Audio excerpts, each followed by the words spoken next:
Yeah. Waco stand up today on Waco Hottest and the Cook Hand Production. We got Polow Mobtv. Y'all know who it is. Y'all probably seen him with your favorite artist. Right. Doing his thing, doing it big. What's good, Polo? Just chilling, you know what I'm saying, and seeing you do your thing. So, you know, I just had to reach out, show some love back, you know. Yeah, I appreciate it, man. I appreciate it. I like to see people that are working, you know what I'm saying, like that do shit, you know what I'm saying, don't be sitting on their ass. Yeah, I appreciate you stopping by, blessing me, man. I definitely see you working with a lot of people, doing a whole lot of stuff, man. So tell me a little bit, are you originally from Waco? No, actually I'm from out in the sticks, out in McGregor. You know what I'm saying? Born and raised, graduated, and you know, once I graduated, you know, I moved to Waco. And, you know, but I was born out in the sticks, as you can tell with my country accent, you know, I'm from the sticks. Okay. Alright, so tell me a little bit how you got your start. You know, how did you first pick up a camera? What made you want to be the man behind the camera? Well, actually, like with the camera stuff, I had a mutual friend, you know what I'm saying, his name was Lotto. So, you know, he approached me and was like, you know, he had an idea. You know, like I say in all my interviews, I didn't come with the name Mobtv, you know, he did. So, you know, we got together, you know, he had an idea, wanted to do this thing called Mobtv. I was like, it sounds cool, you know.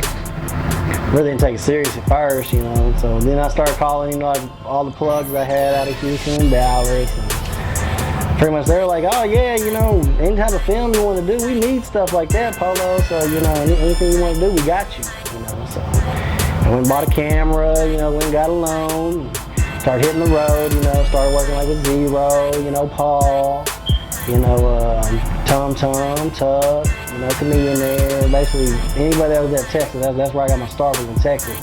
Okay. You know, that's really how it started. And then later, just the business was bad between me and my partner, you know what I'm saying? I didn't like how business was getting done, like he had a different vision than what I had.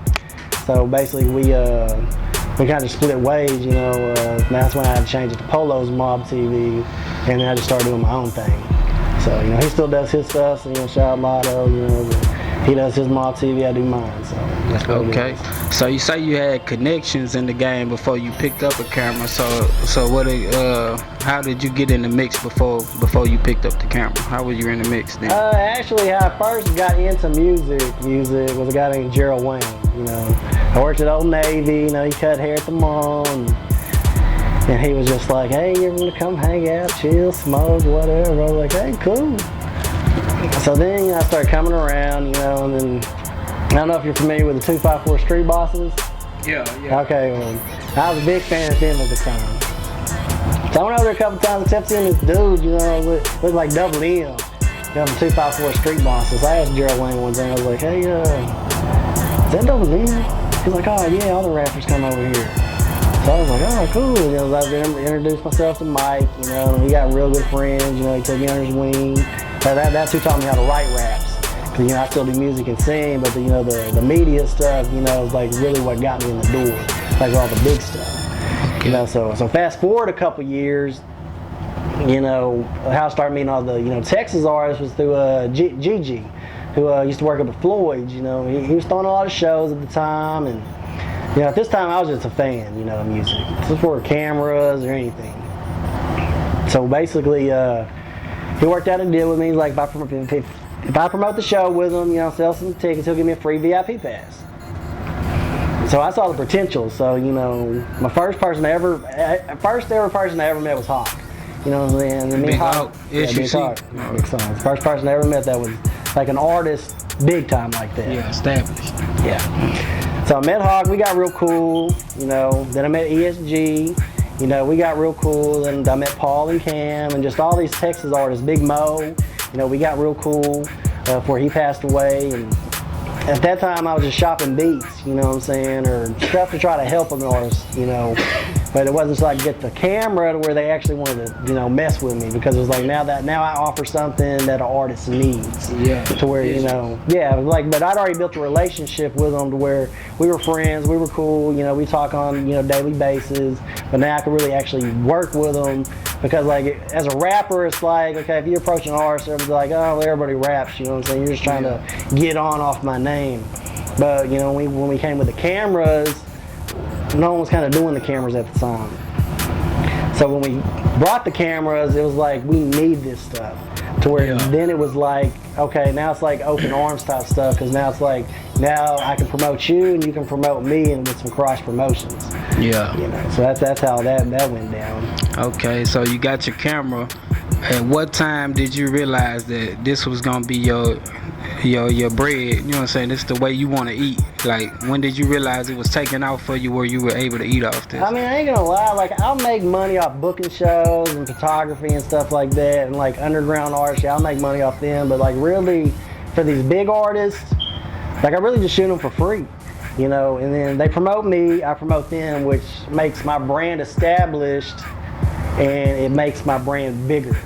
So it's like a mutual benefit, because these interviews I get, you're talking like, these artists ain't gonna just sit down with anybody for 30 minutes to an hour doing these in-depth interviews. Yeah. So it's like, really, I'm supposed to be paying for all this shit. But since I have a good brand and my work ethics are good, you know, people want to mess with me, so they grant me the time. And when I'm with someone, like, I'm officially their cameraman, like, I'm really with them. And, you know, the biggest person I got to shout out to is like Little Flip. You know what I'm saying? I've messed with Flip a long time. You know, when he was at his peak and everything. So, you know, when I started working with Flip, that really opened a lot of doors up for me. This is that time where he's with DJ Paul and, you know, David Banner, you know, all these big ass artists. So, you know, when people are seeing me work with Flip and, you know, Paul Wall, you know, was a big impact on me, to where all these big artists wanted to mess with me. And, you know, like, the first big international artist outside of Texas that gave me a chance was like Webby and Trina. You know, Webby was easy to work with. You know, Webby's a real cool dude. He's real down to earth, real funny. But like Trina, you know, like, for me to work with her, it took me like 9 months. Like, I had to stay on her manager's day. I was like, I want to work with Trina. I didn't set my mind. Like, I'm a persistent dude, you know what I'm saying? Like, there's sometimes I don't get the interviews I want. They'll just be like, well, you can come out film, you can come out and pop some photos. No, but we can't give you the interview because you're not big enough yet. You know, kind of like testing the waters. Yeah. You know what I'm saying? So it took me a while to, you know, mess with Trina. But when I messed with Trina and then she saw the work, then after that, it was on and going. But those are the two outside of Texas artists that, you know, gave me a chance. And once they gave me a chance, that's when a lot of big artists started, you know, reaching out. And to where now it's like, if I reach out to someone, they're already established with who I am because of who I work with, to where I rarely ever don't get stuff cleared. Like, it has to be someone like Wayne or Drake, you know what I'm saying? That I wouldn't get cleared, because I'm not MTV, I'm not BET, I'm not VH1, to where they're not gonna grant me like a big 30-minute interview. Like, I can get like a 5-minute interview granted by all these dudes, but it's like, what am I gonna do with that? Because, you know, like, the visuals I build up, they're like 2-3 hours, so it's like 5 minutes. Like, yeah, I appreciate you granting that for me, no disrespect, but I'll wait till I'm bigger to where I can get what I want. Yeah. You know what I'm saying? Okay, well, I see you work with a whole lot of people, and do you have any memorable moments of any celebrities that you work with, anything crazy story? Like good or bad? Shit, either way, man, which is anyone. I'll tell you about a bad one. You know, like, no disrespect to Drake, you know what I'm saying? But I met Drake, you know, through OG Ron C, because, you know, he's like an official OVO DJ. So I met Drake at his first, what's his week called down there, well, I forget what it's called. It was like a celebrity basketball game. No, everybody was there, like Kirko, Duro, you know, Killer Leon, like, everybody I was cool with, you know. So, you know, Drake was real guarded. And, you know, Ron C was like, yeah, you know, I'll introduce you, no big deal. So I met Drake, you know what I'm saying, like, I just was like, hey, I just want to, you know, do some work, you know what I'm saying, I ain't trying to get no drops from you right now, no interview, I just want to know who I need to talk to. So he's like, you talk to this guy Future. But then I asked Drake for a picture, and he's like, oh, I ain't taking no pictures, you know, and all this shit. So what made me mad was because when I met the dude Future, you know, I'm the only person that's around Drake. You know, everybody else is all security, everything going on. Yeah. And so Ron C, you know, took me through everybody to where I was there with him.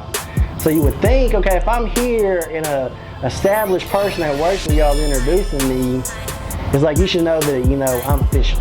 You know what I'm saying? Like, for you to be right here in my face right now, you should be doing something. So I hollered at Future's manager, and he gave me his number. He was like, yeah, let's holler at him. Like, I could tell something was weird just the way he was acting. And I already knew I was like, this motherfucker gave me a fake number. So after I left, I called it.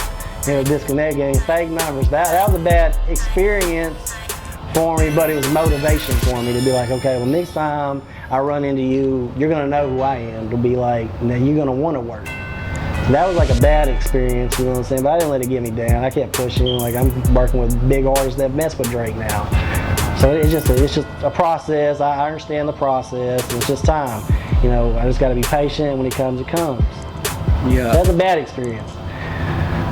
A good one. I gotta think of a good one I can share with you. Yeah, I'm pretty sure a lot of them been good. Oh yeah, they're always good. I'm trying to think of a real good one though.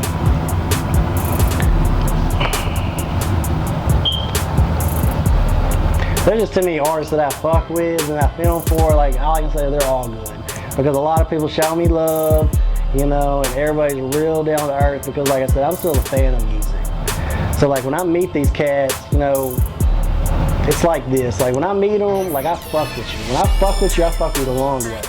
It's not like, oh, I'm gonna get this interview and then you never hear from me again. Because artists, they look like that, like, oh, you're just using me now. But anytime an artist is around, I'm gonna hit them up. So, to where you build that relationship with someone to where they know, hey, like, this dude fucks with me. It's like Vicious said one time on a episode that I did on him. They're like, you know, and this has even happened to me a couple times, you know. The first time you come around, you know, some artists ain't gonna fuck with you. You know what I'm saying? Just because they get this all the time. But it's like, if you keep coming around, keep on showing love, it's only respectful, you know, for them to show you love. You know what I'm saying? And like, and once they're aware with your face, and pretty much that you ain't going nowheres, like, cause like if I holler at you now and you deny me an interview, and 6 months go by, you're back in town, then again you don't want to work with me, and then a year goes by, and then they're like, well, this dude's been around for a year. He's still asking to do this, so he must be doing something. Because if he wasn't, he'd have done fell off. We wouldn't be getting no phone calls. Because all it takes is one time. So once I work with an artist, I don't care if it's photos, visuals, whatever. After that, it's done. Like, they want me with them every time they hit Texas. And, you know, so it's always good moments, because I've met anybody I grew up listening to as a kid. Like, all those people, I can call them my friends now. So it's like, those are the good things. So it's always good moments. Oh yeah, it's always good moments. And even with these new up and comers, like Trill Sammy, Dice Soho, you know, Scotty ATL, you know, people like that. Like, these new artists that come up, like, they're already fans of my work usually, so it's easy to work with them, because they're like, well, you're already working with people that I look up to, so yeah, we want to mess with you, Polow. You know, people consider me a legend, but I just chill, you know, I'm just a regular ass dude, and I just like to work and get it in, but I don't consider myself none of that stuff. I'm real humble, real chill, laid back person. Because people think I'm hard to approach because of the way I look, like I'm an asshole, but, you know, if you just speak, you know what I'm saying, it's whatever. I'm gonna talk back. It's just, I just look that way, because if you ain't talking to me, you know, I feel like I got nothing to say, you know, so that's just what it is. Okay, well, I know messing with hip-hop artists, they keep a lot of crazy hours running through the clubs and stuff. Is it real hard to keep up with them, or are you a night person yourself and you ready to go? I'm a night person because I'm adjusted to it. Like, keeping up with them in the club, it can get hectic. Like, you know, if security does their job and everything's set up the way it's supposed to be, like, everything runs smooth. But you got some promoters that don't know what the hell they're doing. So when they're walking in the artists, you know, they're walking them through the crowd and everybody's grabbing and security's all going haywire, all the girls are trying to touch everybody, and it gets just too hectic. So in the club, it's a process, but everything's set up right, everything runs smooth. Now, if someone's throwing their first show and don't know about none of this stuff yet, that's how accidents happen, like chains getting pulled, stuff getting jacked, you know what I'm saying? And it's really not so much the artist, it's just the promoter and how they have the show set up. Like, it's their first show, I'm sure, you know, you learn from your mistakes, but, you know, bad stuff happens sometimes. The only time it's really hard to keep up with the artist is like when we go club to club to club. Now, if there's room on the bus, I just jump in with them. But if they have like an entourage with a lot of people, you know, that's with them, then I gotta follow. Now that's hard because, you know, someone likes speed or go fast, or you got to dodge all this traffic. Yeah. So keeping up behind the car and staying on them, that's hard. But the stuff in the club, I mean, I'm used to it by now. Pretty much easy. Okay. Well, I seen some recent pictures you had up with an artist that I like, Kevin Gates. How was that experience, you know, hanging with Gates and stuff? Like Kevin, the first time I met Kevin, he was real cool. Real cool guy. You know what I'm saying? He didn't mind nothing about the film, you know, nothing about the photos, you know. I like Kevin because he's a people person. You know, he really loves his fans, you know. But at this time, you know, Kevin wasn't Kevin Gates, you know what I'm saying? This is like when he was still small when I met Kevin. And, you know, I met him through Jet, you know what I'm saying, which was assistant manager at the time. You know, I got all the exclusive stuff. Like with Kevin, you know, David's his manager now, so shout out David. Like they'll let me film them and pop photos of them, but like with Kevin now, he just got so big.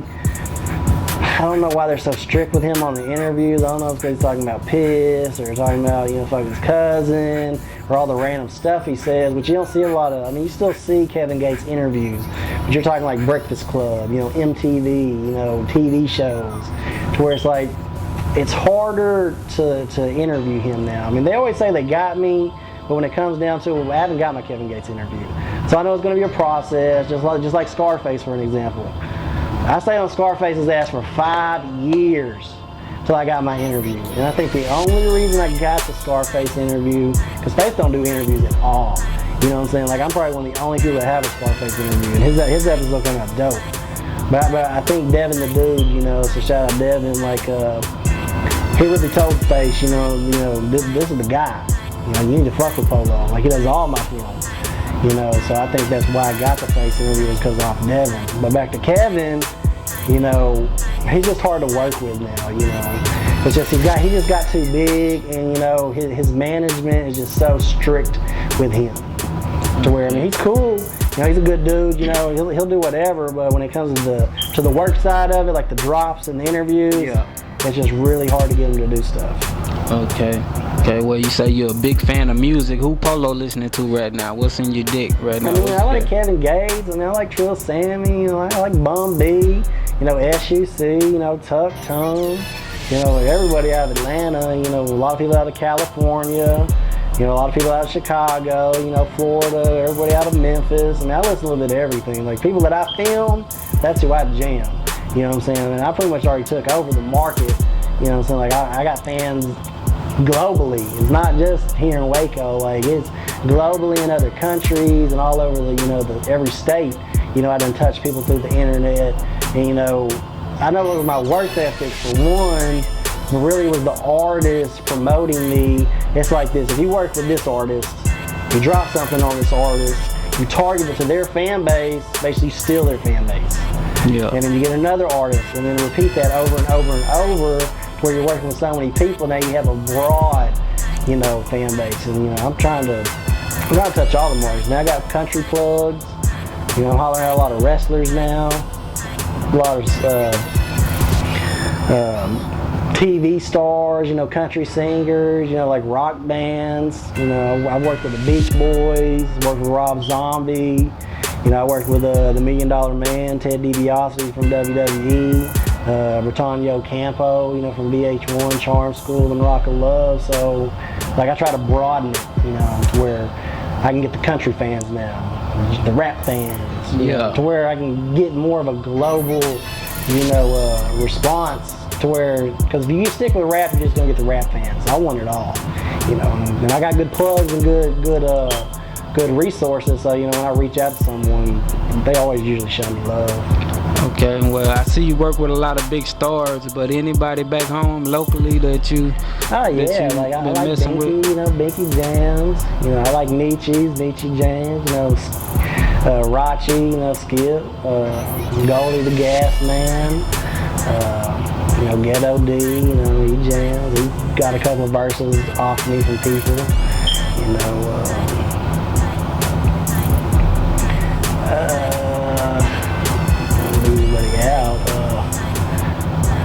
really the only people I fuck with, like in Waco, that I think is jamming, you know. But I can sit down and like jam their music. Cause like one thing, I mean, I ain't knocking Waco at all when I say this. So like a lot of the Waco artists, you know, they really need management, and they really need to, you know, get a game plan together. Cause like you don't drop a project, just push it in Waco, just to want to be a hood star and a local celebrity, just get some pussy and a couple bucks in Waco. You need to get on the road. You need to take that shit to Dallas. You need to take that shit to Austin. You need to take that fucking shit to Houston. You need to put some money aside. You need to take that trip to Atlanta, press up about 2,000 CDs, go down there and give them all away for free. You know, you gotta stay visual. And you know, when you are visual, you need to, you know, submit them to websites. You know, if you got a little extra money, you know, get it on that World Star Hip Hop. Because now, you know, you're living in an age of social media. That's how these artists are blowing up. You know, you got to stay very visual. Like, if you shoot a shitload of videos, like, something's going to happen for you. Because, you know, one fan turns to two, two to four, four to eight, eight to 16, 16 to 32, and then so on and so on. But you know, the people that I feel, like, because Waco's got a lot of fucking talent. A lot of talent. But they ain't got that drive to go push it outside the city. You know, there's some people around here, like, you'll hear their name all over Waco. You go to Dallas or an hour and a half drive to Austin, no one even knows who they are. Because they're only promoting their music here in Waco. I mean, if Waco's all you want, you know what I'm saying? I mean, that's cool and all, you know what I'm saying? But I got a saying, you know, there's people that think locally, and then there's people that think globally. You know, so which are you? You know, if you think globally, you're gonna get to the money. You're gonna get to a good fan base. You ain't gonna be stuck in Waco. You know what I'm saying? You're gonna get out this bitch. You know what I'm saying? But when you think globally, like, you can take it to other places. It's all about the promo. Cause it's like this. Whatever you put into your craft, that's what you're gonna get out of it. So if you just half-ass your shit, you know, you're gonna get half-ass results. You know, like that's one reason I did so well, because these artists ain't gonna come to me. I tell you that right now. We cool, but they ain't gonna come to me. I mean, I've had a lot of artists stop by my house, you know, on their way to Austin or wherever, you know, or come to do an interview. But you know, most time I gotta go to them because that's just what it is. And then once I'm there, I'm good. You know, it's free everything, free VIP. You know, I can't smoke right now, you know, but free smoke. You know, women, fucking whatever I want. But you got to go to them. Like, you got to travel. You got to get outside this place, and you got to use the internet. You know, your Instagram, your Snapchat. You know, you got to stay on the internet and shoot a lot of videos. I mean, even if they're half-ass videos, you see some of these artists, they'll just shoot up against a back wall, throw it on fucking World Star, getting like 50 million views and shit. So yeah, I mean, it's good to have quality too, but as long as you're staying visual and you have product, you know what I'm saying. I mean, a lot of the product, like back to Kevin. Every time I've been with Kevin, he never sold any CDs. He was making his money off merch. You know what I'm saying? That's another thing. You press up merch, that's how you make your money. Now these CDs, you're gonna make little money here off your iTunes, ringtones, but I'd say just give that shit away for free. Because when you give it away for free, you're getting free fans.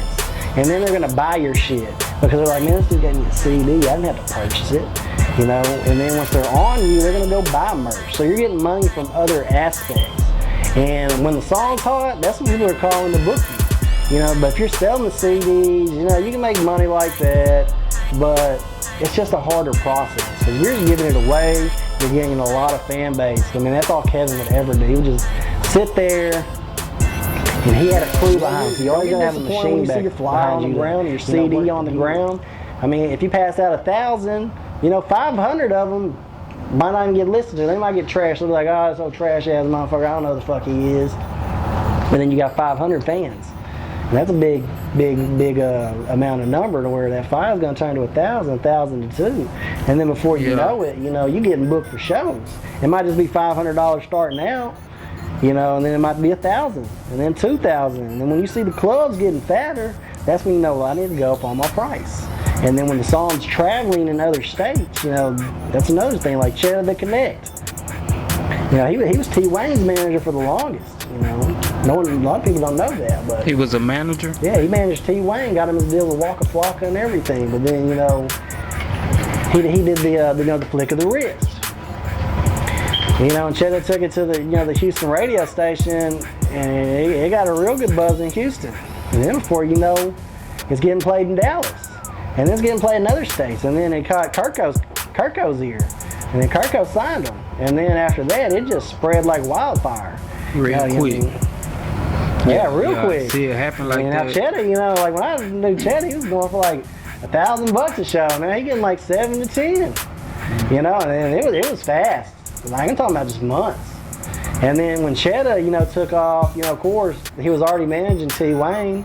So, T, just rode that wave with him. And, now T was getting that money too, getting songs like Ty Dolla $ign and, because Cheddar's the one that got, T. Wayne signed with Walker, so. Okay. Shout out Cheddar Connect, he's out there doing his damn thing. Shout out T. Wayne and, Kurt Cobain's. All right, yeah, that's LNG. real good advice for artists and stuff. You got any advice for people picking up camera, the ones behind the cameras? On the cameras, just like we had a long conversation one night. Mm-hmm. You can start out your hometown. If you once you have some credentials, that's when you can start reaching out to like bigger artists. Like say you you shot Sauce Walk, for example. Let's say you release that, it gets a couple thousand views. People are seeing it.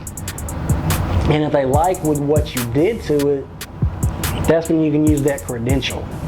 Like, hey, I shot for Sauce, that's what I did. And then you can reach out to other big artists. But if it's just in-house and starting off small, say like me, I got to skip that because I was already cool with a bunch of big artists. So I went straight to the big people. But for smaller ones, I say start locally. Film all the hot people in your city that have a buzz. Because then they're going to promote your shit, and you're promoting their shit. And then you go out to Clean.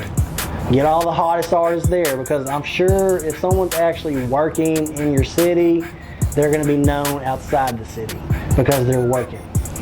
So then what you do, you go city to city, get the hot artists. No, they're not on. But they might still be getting a little radio play. They still have a following. They still have a buzz. To where it's like, okay, you get all these small artists that have a buzz that are actually working. And you see they're working, you see them with the CDs, you see them traveling, to where it's like, okay, now we're doing some cross promotion and we're making money together, to where they're promoting my brand and I'm promoting their brand, to where it kind of spreads from there. You know what I'm saying? And that's the best advice I got for people trying to get in the media. Start out in your own city, just who's hot, fuck with them. Shoot their videos, do their interviews. And then when someone, outside the city that messes with them, because everybody knows somebody. Like take Binky, for example. If you got in real good with Binky, now you got access to Face because you're working with Binky. You got access to Kiki when you're working with Binky, because he's affiliated with these guys, and they stay tuned to what he does. To where if you do something with them, you can present that, because they're gonna be like, oh yeah, I know Binky, that's my boy. And then it's like you might have Kiki or Face that might want to do some work with you. You just got to use your resources and your plugs, and just work it. You just basically got to work that plug, and get the hell up out of here. You know what I'm saying? And use your resources. Reach out to websites, magazines. If you got money, pick up a PR. But if you can do your own PR work, that's good too. So Okay, well, what's coming up next for Polow Mobtv? Right now, like the last project I dropped was the Scarface Deeply Rooted edition. It was a real nice project. But, I got a lot of projects I'm just sitting on. Because, like, when I first was doing the Mobtv, like, the episodes were just based on that artist. I just might film one show, get a nice, good, long interview, some drops, and I was like, oh, I'm going to release this. See, no one was doing that at the time. And then I saw a lot of people in other cities and other states kind of trying to mimic what I was doing. And I didn't like that. Because I was like, I was the first one to do this, but of course, when you do something, people are going to copy off what you're doing. So then I got the idea. I was like, all right, I want to do something that no one can do but me. So then what I started doing, like I didn't release nothing for a year, because I wanted to do something different and I wanted to be timeless. So basically what I started doing, I started filming multiple shows, behind the scenes. I'd get my interviews, but how I would make it different, I have a whole resource of so many artists, you know what I'm saying, to where, we'll take Flip for an example. I get a good project on Flip. And now I film for pretty much everybody he's got songs with, to where now I want it to be official when I drop it. So I'm gonna go get DJ Paul. I'm gonna go get Chingy. I'm gonna go get Juicy J. I'm gonna go get Kiki. I'm gonna go get David Banner. I'm gonna go get all these artists that fuck with Flip. And now I'm gonna ask these artists about Flip. And they're gonna tell me about Flip, to where now I have cameos through all out the stuff, to where it's not just an episode on Flip, it's an episode on Flip, but now it's an official episode, because now I got all his homeboys that are cool with me on the project, to where when you watch it now, it's like, man, that's an official project. He's got all these artists talking about Flip, to where this is an official documentary. You know, so that's what I'm doing different now. And I'm sitting on, I know for a fact I'm sitting over 118 episodes. We're talking like Young Dolph, you know, Q, Migos, like everybody out of Chicago, everybody out of Memphis, everybody out of Florida, a lot of people out of California, everybody out of Texas, to where I'm just stacking material, because when I drop it, I want it to be official. To where, you know, when I shoot the stuff, it's easy. Getting the cameos is the process, because I have to wait till they come here. So when they come here, I get their cameos one by one by one by one by one, until I have everybody that I want. Then I'll piece the project together, you know, edit it down. If it is like an artist that has a song with this artist, I usually, you know, throw them that question, and I'll let the music video that they have together roll in after that, to where it makes sense to be there. So that's kind of what I'm doing now. But I got a shitload of projects I'm just sitting on, like on everybody. But when I start dropping them, they're tight. Like, I'll tell you that right now, they're tight. Like, my best work, and ain't no one doing the shit that I'm doing, because people don't have access to what I'm doing. And the people that do, they're not doing what I'm doing, you know what I'm saying? They do like half-ass shit. They're like, oh, I'm with blah, blah, blah, just filming blah, blah, blah. But I'm like, I don't ever see you releasing anything. So like, why are you filming? Yeah. So it is what it is. And plus, like, with a situation like that, I've had jobs, you know, like, you know, Bone offered me a job to film for Bun. You know, Derek offered me a job to film for Webby. I'm talking about their personal camera people. You know, Swisher House offered me a job, but I learned from other people's mistakes. Like with every artist I know how an artist got on, and I know why they fell off. So I know not what to do. And I see a lot of these artists, they get a cameraman, for example. Let's say they just hired a cameraman. And they're just filming for that artist. Yes, they're gonna meet all their homeboys, all their artists through this artist. But then what comes the issue is the artist feels like, you're my cameraman, I put you on. You can't be filming Kevin, you can't be filming them, you're my cameraman, so then it becomes the issue. Like me, I didn't want to do that. Like when I met someone, I met them on my own. I mean, there were some artists, you know, that I'd be like, hey, you think you can set me up an interview with blah, blah, blah. You know, they'd call them, set it up.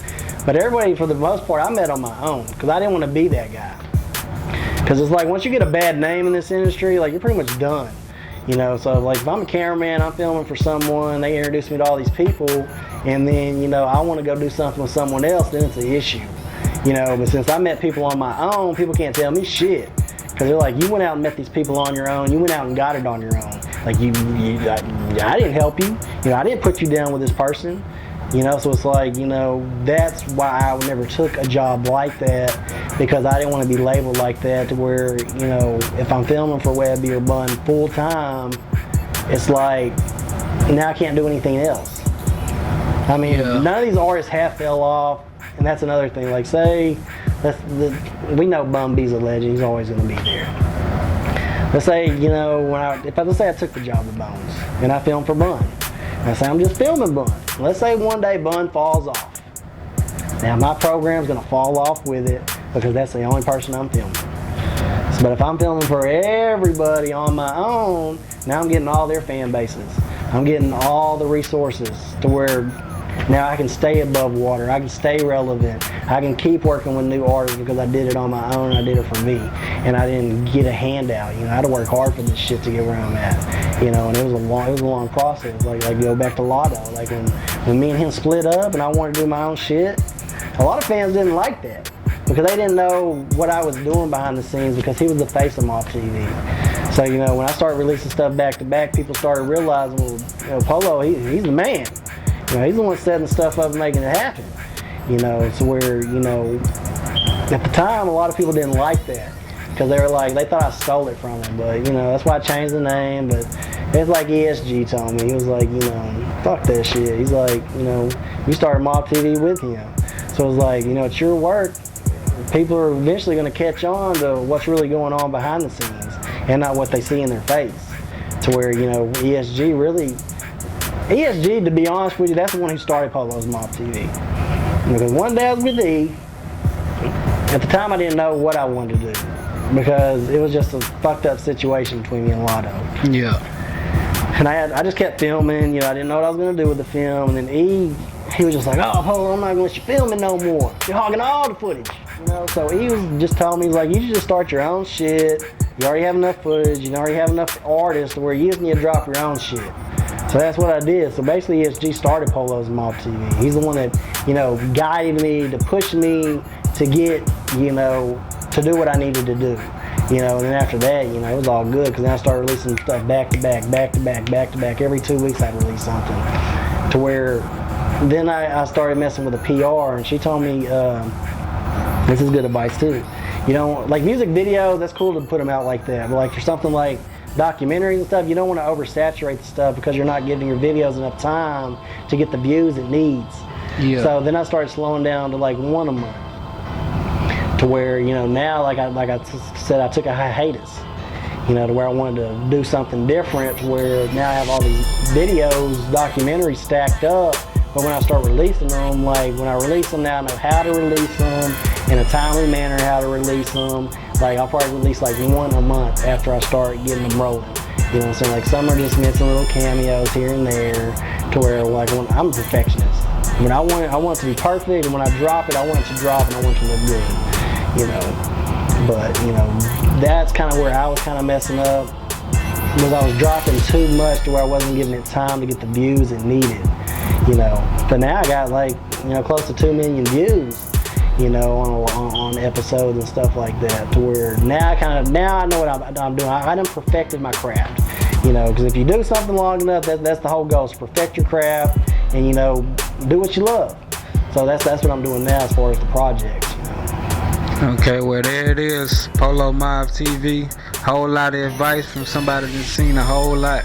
Yes, I'm pretty much seeing it all, you know. So any shout outs out there you want to get out before we get out of here? Oh yeah, sure. You know, shout out to Crooked Hand for having me over here. Like I said, I see you working, so you know I had to come bless you with some game. You know, you reached out to me. You ain't like a lot of these dudes that, you know, be talking this shit. Oh, Polow's old Hollywood ass dude, or he's stuck up. I ain't nothing like that. People just don't talk to me.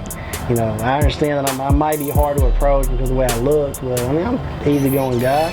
You hit me up, Facebook.